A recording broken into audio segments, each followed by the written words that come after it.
राजधानी एक्सप्रेस में आपका स्वागत। मैं आपके साथ अंकित मिश्रा। अब खबरों पर विस्तार से चर्चा का समय आ चुका है, जिसमें सबसे पहले खबर की शुरुआत हरिद्वार से कर लेते हैं, जहां हिंदू आस्था से खिलवाड़ का मामला सामने आया। गैर हिंदू होटलों पर देवी देवताओं के झंडे लगे हैं। चार धाम यात्रियों में भ्रम का खतरा है और इसी को ध्यान में रखते हुए वीएचपी ने कड़ा विरोध जताया है। प्रशासन से त्वरित कार्रवाई की मांग भी की है। दरअसल चार धाम यात्रा शुरू होने से पहले हरिद्वार में हिंदू आस्था से जुड़ा गंभीर ये मामला सामने आया है, जिसमें रुड़की के कोर कॉलेज से लेकर नारसन बॉर्डर तक कई गैर हिंदू होटलों पर देवी देवताओं के झंडे लगे देखे गए हैं, जिससे चार धाम यात्रा पर आने वाले श्रद्धालु गुमराह हो सकते हैं।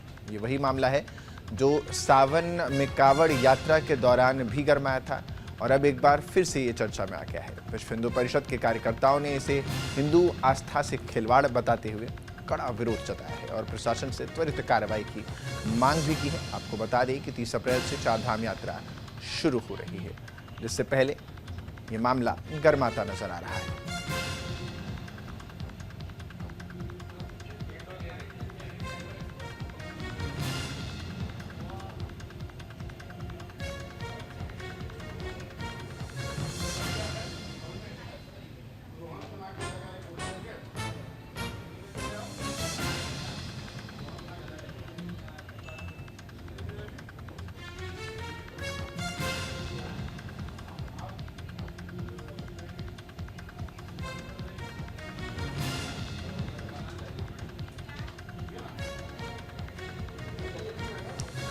चारधाम यात्रियों में भ्रम का खतरा न हो, इसलिए वीएचपी ने ये इस पर विरोध उठाया है। मेरे सहयोगी संजय पुंडीर हमारे साथ जुड़ रहे हैं। संजय, ये क्या कुछ पूरा मामला है, विस्तार से पहले तो समझाइए। कि जब किसी तरह का प्रसिद्ध मेला होता है या फिर गणपति जैसे हरिद्वार जो गणपति यहाँ पर किसी तरह का मेला होता है, बड़े सामान तो सबसे ज्यादा चर्चाओं में आ जाता है, क्योंकि कावड़ यात्रा के दौरान भी हमने देखा है कि कुछ होटलों पर हिंदू देवी देवताओं के नाम से संचालन हो रहे थे और वहां पर जो झंडे थे वो भी लगे थे। एक बार फिर चारधाम यात्रा शुरू होने से पहले यह मामला चर्चाओं में आ गया है। खासकर अगर कोर कॉलेज से नारसन बॉर्डर तक की बात की जाए तो वहां पर ज्यादातर होटल ऐसे हैं जहां पर झंडे लगे हैं। हालांकि ये जो होटल है वो गैर हिंदुओं के हैं, जो कहीं ना कहीं अब जो विश्व हिंदू परिषद है इसका विरोध कर रहा है। जी अंकित। संजय, इसका जो विरोध हो रहा है, और इससे पहले हमने कावड़ के समय भी देखा था कि कुछ इसी तरीके से विरोध तब भी देखने को मिला था। क्या कुछ इसमें वीएचपी की मांग है और क्या इस पर कार्रवाई प्रशासन की तरफ से हो सकती है? देखिए, कावड़ यात्रा के दौरान हमने देखा है कि जो होटल थे उन पर कहीं ना कहीं एक जो मामला था वो बड़ा चर्चाओं में आया था। यानी जो होटल स्वामी है उसे बोर्ड लगाना अनिवार्य कहा गया था और जिस धर्म के लोग होटल चला रहे हैं वहां पर नेम प्लेट लगाना होगा, ये भी अनिवार्य था। हालांकि जो आप तस्वीर देख रहे हैं, जो टीवी स्क्रीन पर तस्वीर चल रही है, यहाँ पर लिखा है शुद्ध शाकाहारी ढाबा, लेकिन जो होटल संचालक है वो कहीं ना कहीं गैर हिंदू है, जो कहीं ना कहीं आस्था के साथ एक खिलवाड़ माना जाता है। और चारधाम यात्रा शुरू होने से पहले विश्व हिंदू परिषद की यही मांग है कि इस तरह के जो होटल चल रहे हैं उन पर बड़ी कार्रवाई होनी चाहिए, क्योंकि कहीं ना कहीं जो लोग हैं जो यात्रा में श्रद्धालु आएंगे उन्हें गुमराह करने का यहाँ पर काम किया जा रहा है। अंकित, और इस पूरे मामले को लेकर के विश्व हिंदू परिषद तो ये कह रहा है, लेकिन जो इस तरीके की दुकानें हैं उनके लोगों का क्या कुछ कहना है, उन दुकानदारों का, उन व्यापारियों का क्या कुछ इस पर कहना है? देखिए, जो हिंदुओं के होटल है उनका यही कहना है कि जो गैर हिंदू होते हैं वो आस्था के साथ खिलवाड़ करते हैं, लेकिन ऐसे में कुछ गैर हिंदू गुमराह करने का यहाँ लोगों को काम कर रहे हैं, क्योंकि चारधाम यात्रा एक तो विश्व प्रसिद्ध यात्रा है और 30 अप्रैल से शुरू हो रही है। तो ऐसे में लोगों को कहीं ना कहीं अपना जो बोर्ड है, नेम प्लेट है, वो अपने होटल पर लगाना चाहिए, ताकि जो श्रद्धालु यहाँ पर खाना खाते हैं, जो यहाँ पर ठहरते हैं, वो कहीं ना कहीं यहाँ पर गुमराह ना होए। और ऐसे होटल संचालकों पर भी कार्रवाई करनी चाहिए, क्योंकि कहीं ना कहीं आस्था के साथ एक बड़ा खिलवाड़ यहाँ माना जा रहा है। अंकित, क्या प्रशासन की तरफ से इस पर कोई एक्शन आगे देखने को मिल रहा है? क्या बोर्ड हटवाए जा रहे हैं या कुछ इस तरीके की चेतावनी? क्योंकि पहले वाला जो मामला है उसमें तो सिर्फ बोर्ड को लेकर था, अब तो ये कह रहे हैं कि अगर वो लोग, बोर्ड तो उन्होंने लगा लिया है शाकाहारी, लेकिन वो उस डेकोरम को मेंटेन नहीं कर पा रहे जिसकी डिमांड विश्व हिंदू परिषद कर रहा है। देखिए, प्रशासन का यही कहना है, अगर इस तरह का कोई पाया जाता है या फिर इस तरह से कोई धर्म के साथ खिलवाड़ करता है तो उसके खिलाफ कार्रवाई की जाएगी। लेकिन हमारी इस खबर के बाद किस तरह से प्रशासन यहाँ कार्रवाई करता है और आगे किस तरह से ऐसे जो होटल चलाते हैं उनको किस तरह से चेतावनी देने का काम प्रशासन यहाँ पर करता हुआ दिखाई देता है। जी ठीक है, एक ये सवाल भी बनता है क्योंकि इससे कितने लोगों को प्रभावित हो जाएंगे अगर प्रशासन कार्रवाई करता है, तो कैसे कितने वहां पर होटल हैं? चलो ढाबे लगे होते हैं तो ऐसे में लोग कहीं पे जाते हैं और कहीं भी अपना खाना खान करते हैं। तो ऐसे में अगर इस तरह का जो सुधार होता है तो लोगों में सुधार भी आएगा, साथ ही साथ एक आस्था है उसके साथ खिलवाड़ नहीं होगी और लोगों को समझ जाना चाहिए, क्योंकि एक चारधाम जो यात्रा होती है हिंदू धर्म की एक बड़ी आस्था की यात्रा होती है। तो ऐसे में इस तरह के खिलवाड़ करने वाले लोगों को भी कहीं ना कहीं समझना चाहिए, क्योंकि धर्म के साथ खिलवाड़ सही नहीं है। बिल्कुल संजय, आप लगातार बने रहिए। दर्शकों को अब अगली खबर की तरफ लिए चलता हूं। तो चैत्र नवरात्रि का आज 8वां दिन है। मां दुर्गा के 8वें स्वरूप मां महागौरी की पूजा मंदिरों में भक्तों द्वारा जनसैलाब भी उमड़कर सामने आ रहा है। दुर्गाष्टमी पर कई जगहों पर कन्या पूजन भी हुआ। चैत्र नवरात्रि का 8वां दिन, जिसमें महाअष्टमी के रूप में मनाया जाता है। इस पावन अवसर पर मंदिरों में मां दुर्गा के 8वें स्वरूप माता महागौरी की पूजा अर्चना के लिए श्रद्धालुओं का तांता लग जाता है।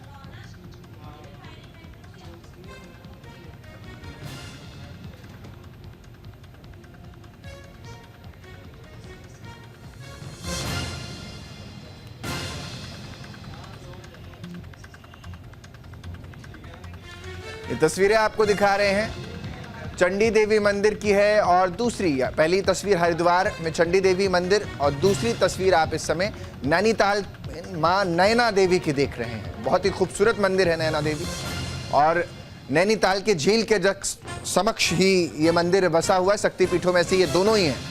शक्तिपीठ के रूप में इन्हें पूजा जाता है। भक्त यहाँ पर लंबी अपनी मुरादों को पूरा करवाने के लिए पहुँचते हैं और कहते हैं जन्मों के पाप जो हैं वो उतर जाते हैं जो इन शक्ति पीठों के दर्शन मात्र कर लेता है।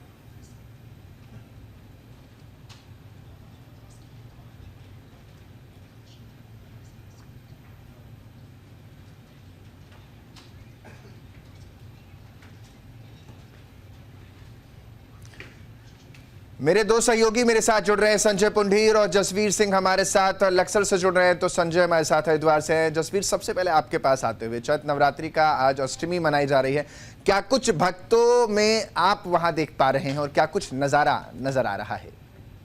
देखिए अंकित, पहली बात तो यह कि नवरात्रों में पूरे ही यानी पूरे समय कहीं ना कहीं मंदिरों को सजाया जाता है और खासकर भक्तों का तांता लगा रहता है।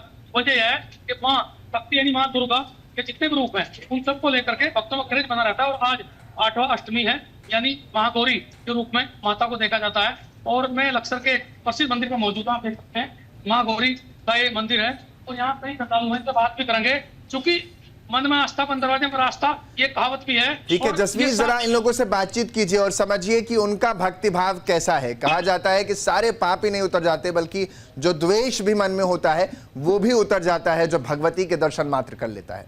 बात कीजिए जरा लोगों से। बात करता हूँ, आइए बात कर लेते हैं। और यहाँ पर जो मंदिर का स्थल है, पहले पंडित से बात करते हैं। पंडित जी, आज महागौरी के जो 8वां उत्सव आता उसे पूजा जा रहा है। वैसे तो कई लोग इसी दिन अष्टमी को अपना व्रत में खोल लेते हैं, कन्या पूजन होता है। आज की क्या विशेषता है? और ये भी सुनने में आया कि माँ के वैसे तो हर रूप का कोई ना कोई अलग करिश्मा है, पर यदि माँ को सही मायने में कोई अपने मन में रखकर पूजा अर्चना करता है तो सब पाप उतर जाते हैं। क्या कहेंगे आप?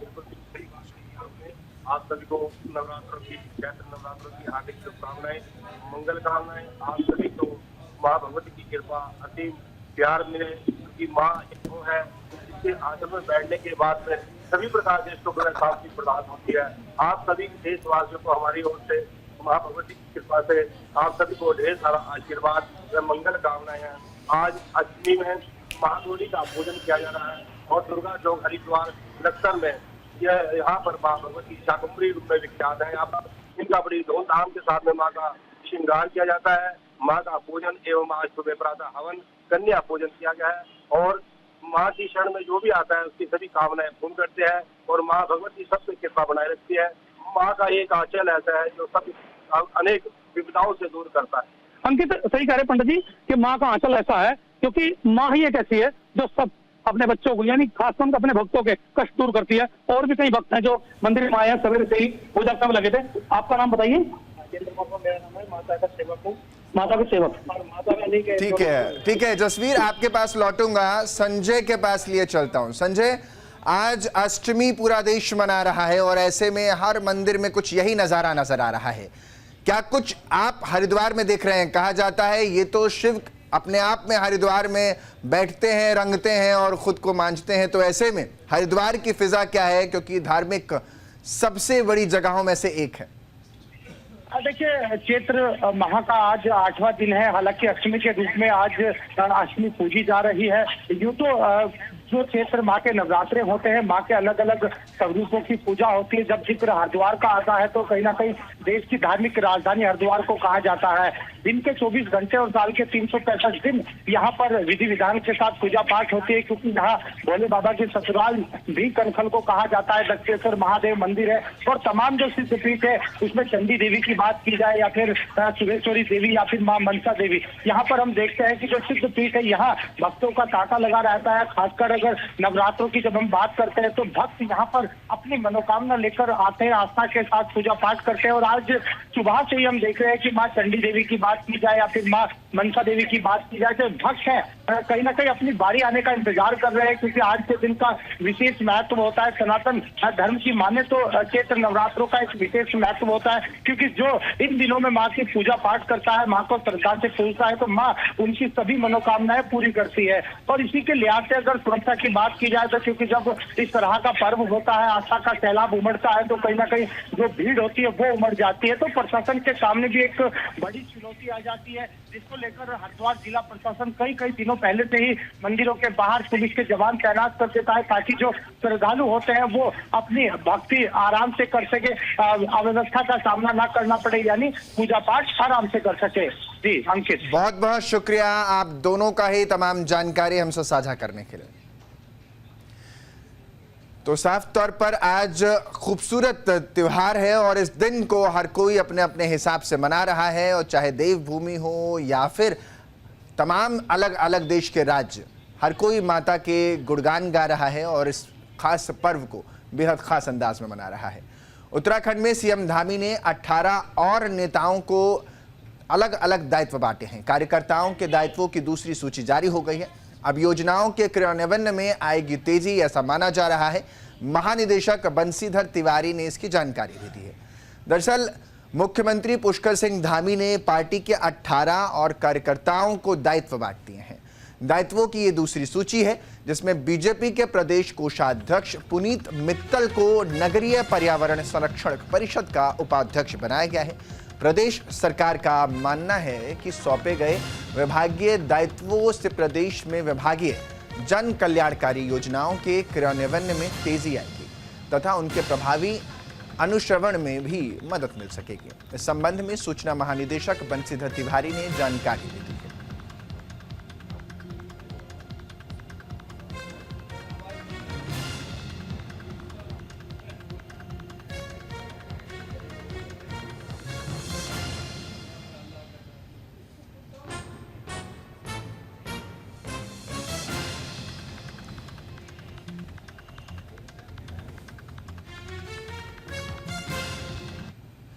तो अब जरा आपको समझाते हैं कि मुख्यमंत्री ने जिन कार्यकर्ताओं को दायित्व बांटे हैं वो क्या क्या दायित्व हैं और कैसे उसका निर्वहन होने वाला है। अब मैं आपको ग्राफिक के जरिए जरा समझा देता हूं कि उनके बारे में क्या क्या चीजें सामने आती हैं। तो अब आपको जरा ग्राफिक के जरिए समझाता हूं। महानुभावों को सौंपे गए हैं दायित्व, जिसमें 15 महेश्वरी सिंह महारा उपाध्यक्ष हैं चाय विकास सलाहकार परिषद के, इन्हें ये दायित्व मिला है। और इसी के साथ अलग अलग दायित्व जो हैं वो बांटे गए हैं, और जिसमें अलग अलग लोगों को अलग अलग दायित्वों से सुशोभित किया गया है। तो इन सब के साथ जो दूसरी तरफ है, अब जरा दूसरे ग्राफिक की तरफ लिए चलते हैं और कैसे इन दायित्वों का निर्वहन होगा ये भी मैं आपको बता देता हूं। तो साफ तौर पर किसको कौन सा दायित्व दिया गया है, अब वो कुछ निम्न प्रकार हैं। उन महानुभावों को दायित्व जो सौंपे गए हैं उसमें कौन कौन है, अब आपको वो बता देता हूँ। तो बलवीर धुनियाल उपाध्यक्ष हैं, जिन्हें जड़ी बूटी सलाहकार समिति मिली है। सुरेंद्र मोघा उपाध्यक्ष हैं, जिन्हें उत्तराखंड पशु कल्याण बोर्ड मिला है। तो वहीं भुवन विक्रम डबराल उपाध्यक्ष हैं, जिन्हें जड़ी बूटी सलाहकार समिति मिली है। एक एक करके आगे बढ़ता रहता हूं, जिससे आप भी इन चेहरों को समझ सके। भुवन विक्रम डबराल उपाध्यक्ष हैं, जड़ी बूटी सलाहकार इन्हें बनाया गया है। सुभाष बर्थवाल उपाध्यक्ष हैं, जिन्हें राज्य निर्माण आंदोलनकारी सम्मान परिषद मिला है। पुनीत मित्तल उपाध्यक्ष होंगे। पुनीत मित्तल को नगरीय पर्यावरण संरक्षण परिषद मिला है। पुनीत मित्तल जिन्हें उपाध्यक्ष बनाया गया है। गिरीश दुभाल उपाध्यक्ष हैं और जिन्हें प्रदेशीय मौन परिषद मिला हुआ है। तो अलग अलग जो परिषद हैं वो मिला है इन्हें। अलग अलग गीताराम गौड़ हैं, जिन्हें उपाध्यक्ष बने हैं, जो उत्तराखंड जनजातीय सलाहकार परिषद को देखेंगे। डॉक्टर जयपाल उपाध्यक्ष हैं, उत्तराखंड राज्य उच्च शिक्षा उन्नयन समिति के। और इनके बाद नंबर आता है देशराज कर्णवाल, जो कि उपाध्यक्ष समाज कल्याण योजना एवं अनुश्रवण समिति के। अजीत चौधरी उपाध्यक्ष उत्तराखंड राज्य किसान आयोग के। और इसके बाद नाम आता है प्रताप सिंह पवर उपाध्यक्ष होंगे, राज्य औषधीय पादप बोर्ड के। इसके बाद बारी आती है जगत सिंह चौहान, जिन्हें उपाध्यक्ष बनाया है राज्य स्तरीय लघु सिंचाई सलाहकार समिति का। फिर आती हैं गीता रावत, जो कि अध्यक्ष राज्य स्तरीय सतर्कता समिति की। इसके बाद कड़ी में नाम आता है शंकर कोरंगा, जिन्हें उपाध्यक्ष बनाए हैं और राज्य स्तरीय जलागम परिषद के वो होंगे। महेश्वर सिंह महारा उपाध्यक्ष चाय विकास सलाहकार।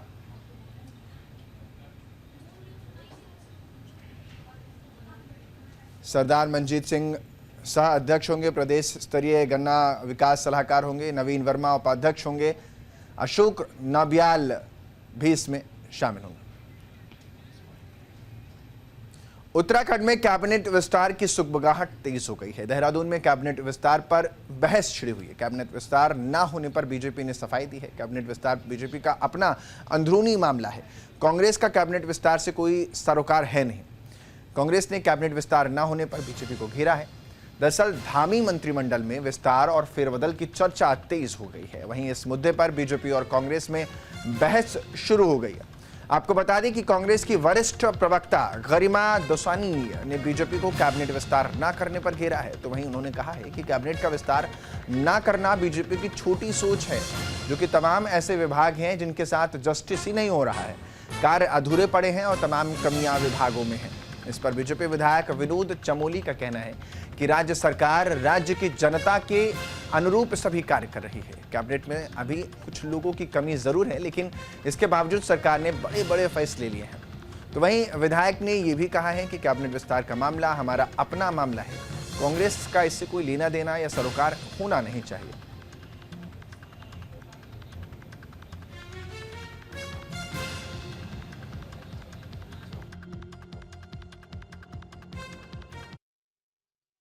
चाहिए मुख्यमंत्री को भी हटा दो, ये प्रदेश फिर भी अच्छे से चलेगा, कहीं बेहतर ढंग से चलेगा। अगर इतनी छोटी सोच है भाजपा के प्रवक्ताओं की और नेताओं की कि 12 सदस्यों का हमारा मंत्रिमंडल है, मुख्यमंत्री को मिलाकर उसमें से 5 मंत्रियों के पद खाली चल रहे हैं, तो विभागों को पूर्णकालिक मंत्री नहीं मिल पा रहे हैं, विभागों के साथ जस्टिस नहीं हो पा रहा है, विभागों की जो कमियां हैं, जो टेक्निकलिटीज हैं, जो लूप होल्स हैं, जो ड्रॉबैक्स हैं, उस पर किसी की नजर नहीं जा रही। एक एक मंत्री को उसकी कुव्वत, उसकी हैसियत से ज्यादा, उसकी काबिलियत से ज्यादा आपने जो है विभाग थोप दिए हैं। जब बनने से पहले मात्र 2 कमिश्नरों से पूरा प्रदेश हमारा चलता था, आज भी 2 कमिश्नर है यहाँ। तो ऐसा नहीं कि वो बहुत लंबी चौड़ी फौज हमको प्रदेश चलाने के लिए चाहिए, जो भी जनता अपेक्षा करती है। तो कैबिनेट में विस्तार नहीं भी होता है तो काम पर उसका कोई प्रभाव नहीं है, प्रदेश का काम अनवरत आगे बढ़ रहा है। और जहां तक कैबिनेट विस्तार का प्रश्न है, ये कांग्रेस की चिंता का विषय नहीं होना चाहिए, ये भारतीय जनता पार्टी का हमारा अपना मैटर है। चारधाम यात्रा से पहले उत्तरकाशी से जुड़ी ये बड़ी खबर है, जिसमें घोड़े खच्चरों में इन्फ्लुएंजा संक्रमण फैल गया है। संक्रमण मिलने पर अलर्ट मोड पर सरकार हो गई है। घोड़े या खच्चर की स्वास्थ्य जांच अनिवार्य कर दी गई है। रोगग्रस्त पशु यात्रा में शामिल नहीं होंगे, ये भी निर्णय लिया गया है। दरअसल केदारनाथ धाम की यात्रा शुरू होने से पहले रुद्रप्रयाग जिले में घोड़े खच्चरों में इक्वाइन इन्फ्लुएंजा की एक पुष्टि के बाद सरकार अलर्ट मोड पर आ गई है। पशुपालन मंत्री सौरभ बहुगुणा ने मामले में बैठक कर घोड़े खच्चरों की अनिवार्य रूप से स्वास्थ्य जांच के निर्देश दिए हैं। विभाग के अधिकारियों को निर्देश दिया गया है कि निकट भविष्य में चारधाम यात्रा प्रस्तावित है और ऐसे में शीर्ष प्राथमिकता पर घोड़े खच्चरों की स्क्रीनिंग की जाए ताकि रोगग्रस्त पशु यात्रा में शामिल न हो सके। सीमावर्ती इलाकों में पशु रोग नियंत्रण चौकियों पर कड़ी जांच शुरू कर दी गई है। इसके साथ ही रुद्रप्रयाग जिले में क्वारंटाइन सेंटर भी बनाए जा रहे हैं ताकि संक्रमित पशुओं को आम घोड़ों से अलग रखा जा सके। पशुधन प्रसार अधिकारी सुभाष रावत ने जानकारी दी कि यात्रा मार्गों पर चलने वाले सभी पशुओं के ब्लड सैंपल लिए जा रहे हैं, जिन्हें जांच के लिए भेजा जाएगा। जांच रिपोर्ट नेगेटिव आने के बाद ही उन्हें यात्रा में शामिल होने की इजाजत दी जाएगी।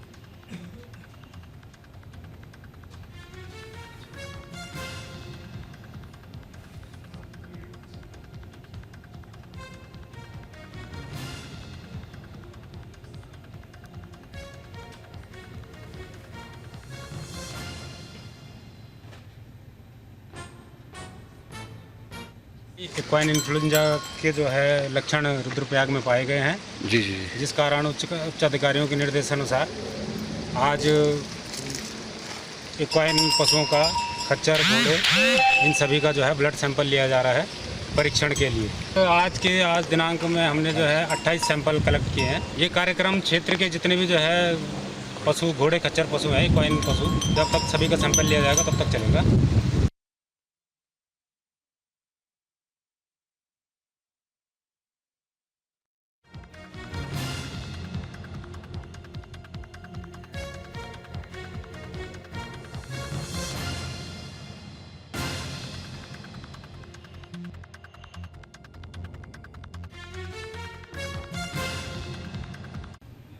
चारधाम यात्रा से जुड़ी ये बड़ी खबर है, जहां श्रद्धालुओं की सुविधा के लिए ब्रोशर प्रकाशित यानी बीकेटीसी ने जारी किया है यात्रा ब्रोशर। 8 भाषाओं में मिलेगी धामी की इन तमाम जो धाम हैं वहां उन सभी धामों की जानकारी। उत्तराखंड चारधाम आने वाले देश विदेश के तीर्थयात्रियों के लिए श्री बद्रीनाथ केदारनाथ मंदिर समिति ने चारधाम यात्रा ब्रोशर यानी ब्राउचर जो है उसका 8 भाषाओं में प्रकाशन किया है। समिति के मुख्य कार्याधिकारी विजय प्रसाद थपलियाल ने बताया कि मुख्यमंत्री पुष्कर सिंह धामी के नेतृत्व में चारधाम यात्रा की व्यापक तैयारियां चल रही हैं। पर्यटन मंत्री सतपाल महाराज के मार्गदर्शन और सचिव पर्यटन के दिशा निर्देशन पर चारधाम यात्रा को देखते हुए मंदिर समिति ने 8 भाषाओं में ब्रोशर का प्रकाशन किया है। ब्रोशर हिंदी, अंग्रेजी, गुजराती, बंगाली, मराठी, तेलुगु, कन्नड़ और मलयालम आदि भाषाओं में प्रकाशित किए गए हैं। ब्रोशर से तीर्थयात्रियों को उत्तराखंड चारधाम के अधीनस्थ मंदिरों की जानकारी मिल सकेगी। साथ ही शीतकालीन यात्रा स्थलों की भी जानकारी इसमें दी जाएगी।